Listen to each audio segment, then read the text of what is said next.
Hello, guys. Welcome back to another episode of the Scaling Brokerage Podcast. Today, Wendell's been kind enough to bless us some of his time, share some of his experiences in real estate. So I'll kick it right off to you, Wendell. I'll let you tell the people a little bit about yourself and your business there.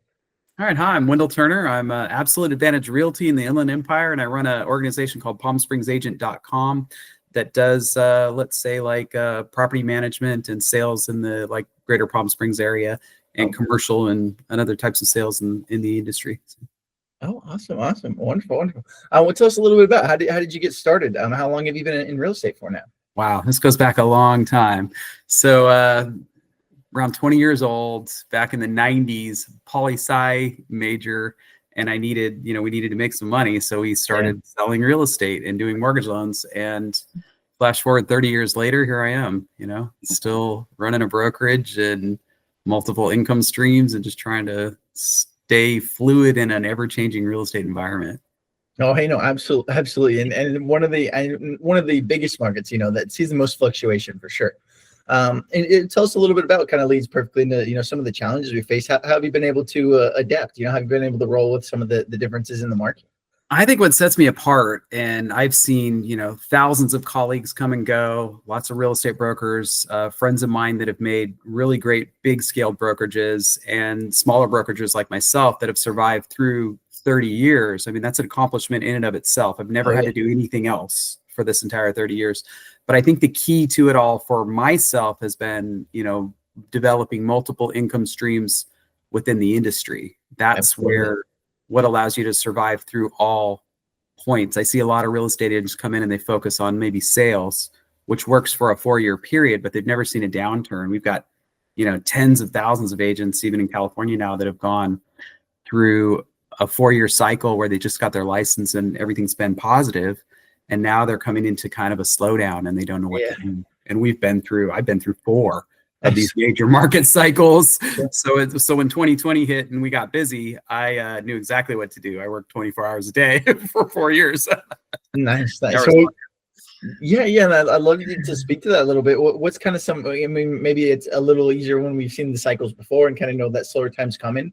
How do you prepare yourself for things like that, other than just, having the different revenue streams there? Obviously, you have to figure out where the market's going to go next. And part of that is belonging to a lot of organizations that deal with a lot of things. I've been for many years, I've been in an exclusive organization called REOBroker.com. So we deal with banks on the downturn side. We definitely stay on top of short sales and all that sort of stuff. On our retail sales side, I run a little fleet of buyer's agents. I never have usually more than about 6 buyer's agents underneath me because I'm not a large brokerage. I don't scale really big. I've stayed small and fluid and survived through all these years by keeping a huge reserve in savings as well. I mean, there's some years I can account, 2007, I filed like a negative $37,000 tax loss that year, but we made it through where a lot of people didn't, because you're living large, you're going to fall large when the funds get. And this year again, coming up, maybe another year where we have to get real lean and make it through a year or two while things kind of cycle over. But then in all the adversity comes the opportunity, because as the market rises and everybody prices you out, then there's not a lot of room to go. But then in these crashes and things like that, there's, if you're ready, it's opportunity. And that's what I used to tell some of my colleagues: we feast in all markets, and that's where you have to be. Absolutely. And the more widespread, our net can be, as an agent, as a broker, it definitely goes a long way for us there. And then, in terms of production, in terms of, hitting our goals, creating our network as well. So no, I can agree more. Nice. And to dive in a little bit on the marketing lead gen side, do you do anything to market yourself, market the business? How do you keep the agents busy there? So in different periods of time, we run some pretty, I just run some pretty self-sufficient agents. So we do a lot of social media marketing through their own personal sites. And then we do a good deal of, a lot of our leads in the last few years have come from other sources that have dominated like the internet market, such as Zillow and, some of your other lead gen providers that you pay for leads. And that's been pretty lucrative. But, when those wane off, you try to just keep a good client list, CRM, and all that stuff, just to keep contact with the clients. And that's what's allowed survival, but also running multiple avenues of business. So my rental management side, we're at like 65, doors right now that we manage for other people, plus some of my own properties, plus some commercial management, and a lot of other development things that allow us to just keep the clientele in your sphere of influence on a consistent basis. One of the main things that has allowed me to keep my CRM and keep the clients in-house without going out and looking for a lot of new clients, because I try to avoid that as much as possible, because we end up in this pool where, let's say you get a client from any of the major providers, they're probably going to talk to 3 or 4 agents that day. So it's kind of like you're fighting over the same piece of crumb, and you really have to almost give up your soul to work that lead.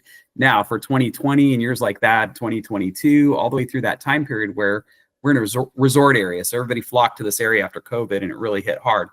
So that lead generation was great. We were getting 10, 15 phone calls a day from avid buyers that were going to buy in the $1 million range. So it was really, really lucrative.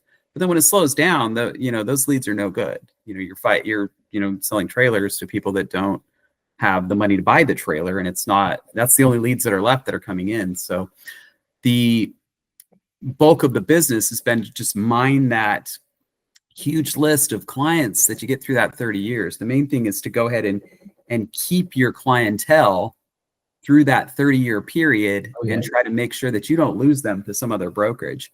And I always look at it like, one of the things I've always said is like, I love my real estate colleagues out there in the field, but I'm doing my client a disservice if I let them buy off somebody else because I'm the best, or we're the best, whatever it is that we're doing. So absolutely, we're out there our best for the client. I love that. And the fact that we know, we have that wherewithal that, we know we're going to take that good care of our client, that we feel that way, when they go with someone else. That's awesome. Right. Rather than just feeling, like maybe we missed out on a deal or something, having that actual feeling of like, oh man, I could have taken better care of them. That's a much better feeling, than maybe feeling like we missed a deal or missed another notch on the belt or anything like that. So it's a really good perspective, and one I think everyone should share on the real estate side too. One thing I've done is through the years, I've trained about 8 brokers that have gone on to really massive careers after working with me. And one of the things that I've always professed to every broker, because I think a lot of people get in this industry for the money. And I think the number one thing is from day one, my first broker was phenomenal. And she said, look, just service the client and the money will follow. And I think that was what it was. And just genuinely getting in there and starting to realize in those early days of real estate sales, when it was just me putting up a sign on the side of the road and having somebody call on that phone, and realizing a couple of years later that I changed a family's life. You took a young family that could barely afford to get an FHA loan, and they had a $500 down payment. We put them in a house, and it changed their neighborhood. They went from an apartment, and where I helped them select a house was where their kids went to school, where they graduated, where their friend base was. So, you start to realize that you have a big influence on people. And then through the years, I started to vision myself as like a real estate advisor versus just a salesperson. So much of real estate has gone toward like car lot type of mentality, right? With the corporations, the way it works and the scaling. And they come in and you're okay, what are your numbers this month, right? Why are we talking about our numbers? Who are the people this month I'm going to meet? And what is my lifetime relationships with those people? Because in a 30-year career, I have clients that have, I've got clients that I've had through divorce and remarriage. And through that one couple, I've sold, they got married, bought a house, sold a house. I've probably had 6 or 7 sales in a 30-year period from the same couple. Now their kids are coming back to look for houses or get real estate license. If a client calls me and says, my son's getting a real estate license, I'm not going to be able to work with you anymore. I have to buy from my son. I say, well, where's your son going to go work? I love that one. You got a great broker. That's awesome. That's one, and that is a true testament to. I spoke with a lady on the podcast earlier today, and she mentioned that as well, like building that bridge. Keeping that bridge up. You never know who's going to come across it, whether it be a referral, whether it be their kids one day looking to become a real estate agent themselves. So building those and having multiple bridges in our community is huge. That really, and I mean it's a true testament to show how well we took care of them. They felt comfortable, helping their own son, daughter, I don't know which, move in and learn. I'll tell a story for new agents that ignore certain leads and things like that. But I had a elderly woman call, and she couldn't drive, and we went and picked her up at her like kind of a hotel place that she was staying. We took her around. We ended up selling her like I think it was a $15,000 mobile home in a rent community. The paycheck on that deal was like $300, right? That deal ended, kept her in influence, and like a year later, I sold her son-in-law a $1.2 million house. Oh man. Because we treated his mom right. Yeah. And a lot of people would have just overlooked that mobile home lead, but you do that. Yeah. You know, we can talk a little bit more about the multiple income streams that have allowed me to survive through all the downturns and things like that. I think that's probably where a lot of brokers early on might ignore things. Yeah. And I know how huge, having, property management is, being a little bit more separate, but like title, mortgage, making the most out of each transaction, especially, if we're in a similar boat, where we have like 7 or 8 agents producing under us, we're doing maybe 10, 20, 50 or 10, 20, 25 deals a month. Having those ancillaries can be huge. So yeah, explain a little bit about how you're able to get those set up and how they help you. I think some of the most important stuff is having pools of influence and knowing where to go. The property management really helps with this because it allows an income source that also keeps me connected to contractors and service providers. The number one service that I offer to any of my clients that keeps them in-house, when their water heater breaks and they think, oh, am I going to call the home warranty? Who am I going to call? Most of them call me first because they say, oh, who's the roofer? I know you know roofs. Who's the roofer? Because I'm dealing with contractors, 3 times a day. They're dealing with contractors 3 times a year. So I'm going to be on point. These LA fires were a perfect example. 12,000 homes were lost. I've had 10 personal acquaintances that lost entire homes. 2 of them called me to say, who do I use to rebuild the home? And I said, oh, I got this guy, Nas. He's going to rebuild your house. And put that contact together. Within hours of them talking to the guy, he was calling the insurance company to start that process. Oh, and they were crying on the phone when they called. And, just that amount of time later, they've already got a guy that's going to go advocate with the insurance company, start clearing their lot and building the house as soon as he's allowed on there. So that's a complete game changer for that person. And it's what makes that person come back over and over. So if we're talking about residential real estate sales, it's really that pool. Don't let your clients find information elsewhere, because what's going to come along with that information is another real estate agent. Oh yeah, absolutely. And we'll be in the Scaling Brokerage podcast, so we got to dive a little bit into recruiting. I know it's something you said you kind of capped out at the 6 agents or so. Right. Not really ever looking to get higher than that. Have you ever grown past that in the past, or how do you keep kind of the 6 of them? So what I have had is colleagues that have gone that route, and I have had the opportunity to go that route 4 times. I've been offered the Century 21. I've been offered the Remax, and opportunities to get in on various things. So at those points in my career, I had to make those decisions. And I think for me, I always had kids and a family. And for me, watching my friends pull their hairs out over big brokerages were where I didn't want to scale so much. And that's important because I've scaled in a different way. I've scaled internally.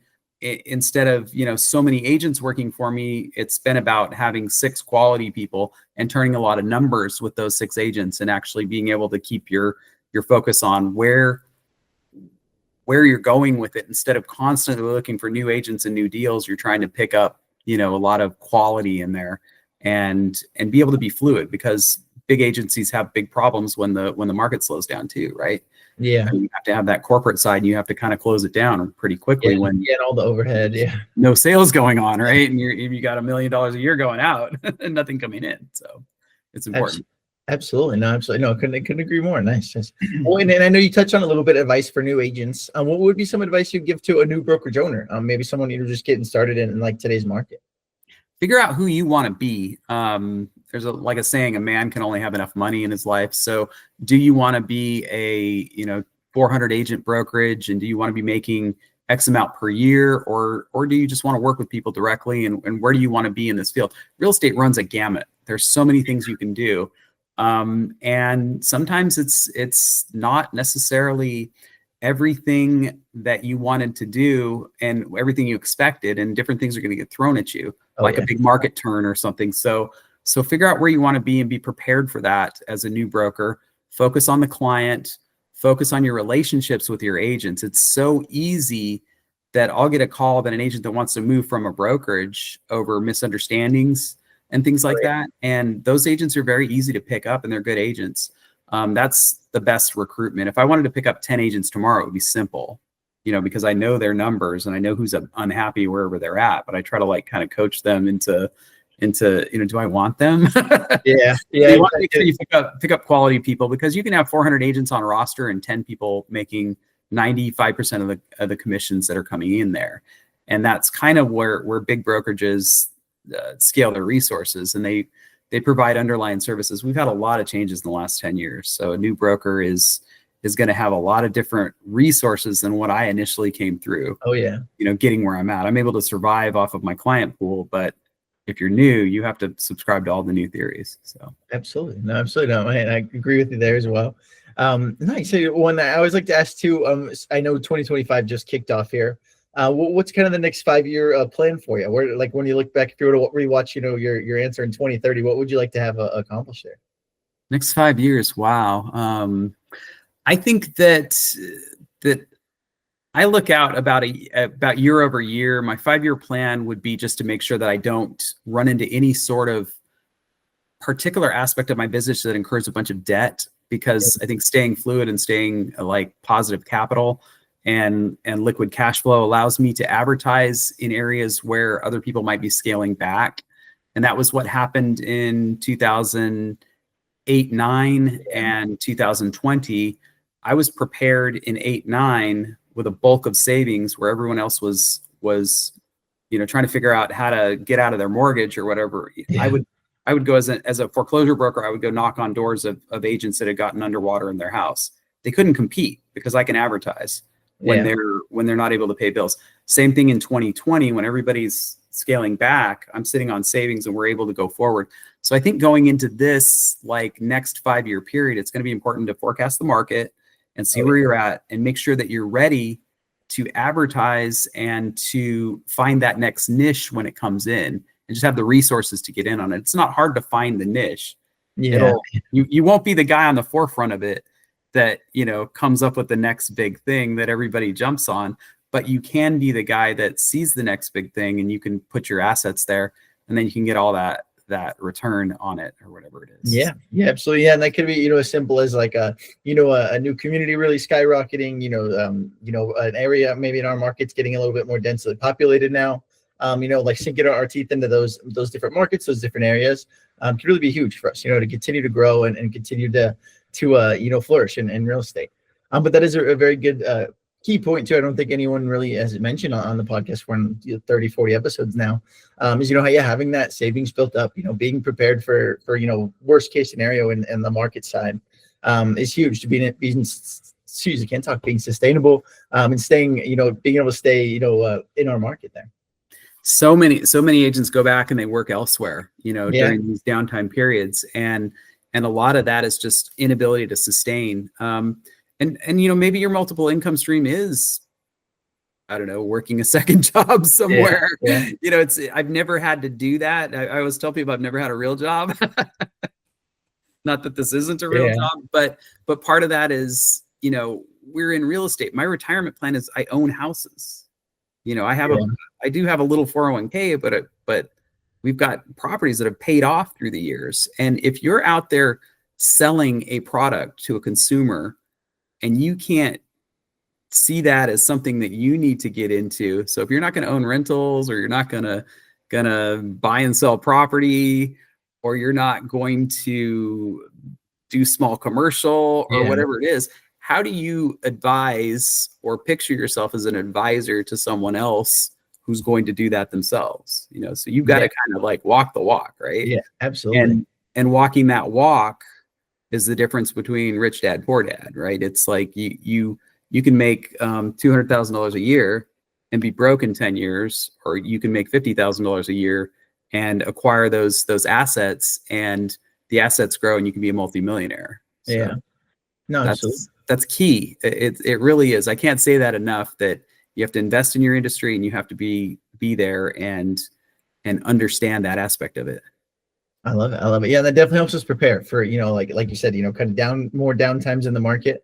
We're able to, have that stockpile and still continue to push forward. And then kind of like you mentioned too, we're able to kind of set ourselves apart even more when that market's slowing down, when maybe other agents aren't able to advertise and do as much outward facing, activities, we're able to kind of jump in and take the sales there. So that's awesome. I'll give you some numbers. I think, in a given year, like an average year, I probably pull 30% of my income from real estate sales, another 30% from rental management, just leases, like, so things I'm handling for other people. Yeah. Another 30% from my own personal rental assets and real estate pieces, whether that be flipping a house or two, or pulling in rent from those houses and things like that. So that stuff is what I talk about, multiple income streams, and being able to, those things support each other. Because in a downturn sales market, you're going to make zero in 2025 if the market's just in a crash, right? If it's going down 25%, you're going to list a bunch of houses, you're going to advertise a bunch, you're going to make nothing, because the commissions aren't going to roll in on the back end to cover the advertising. In that year, what's going to support me is going to be rental income from the rental houses that I own, and it's going to be the rental income from the other owners that are paying me to manage their properties. And that's what allows me to survive through that time period. So, sales brokerage, rental brokerage, you have to marry it all together. Otherwise, you're focusing on one particular aspect that I guarantee you in the next 10 years of your life, there's going to be a severe downturn on that aspect. Yeah, absolutely. And that's something that, isn't talked about enough on the podcast, most definitely. And especially in real estate, we have so many different avenues that we can diversify ourselves in. Don't be afraid to, take that first step and get out there and start to diversify yourself. Make sure you're ready for, anything that the market might throw at you. Yeah. That was really awesome. I appreciate your time today, Wendell. Let the people know if they're in California looking to maybe get some more information about, stuff that we covered today, or they have, any questions about your property, maybe some, getting connected with some builders or anything over there. Where can they find you at? Yeah, I'm available at palmspringsagent.com. That's the best resource to find me at right now. And even that, or just Google my name, I'm out there. But I think that's where I'm at, down here in the right now, it's the resort rental property management. We're right in the middle of season. Everybody's coming here, and that's where we focus during January through March of every year. So nice. Well, I appreciate you in the busy season. I appreciate you still covering a little bit of time out for us over here with the Scaling Brokerage Podcast. Thank you so much for coming out today, Wendell. Thanks. Happy to be here.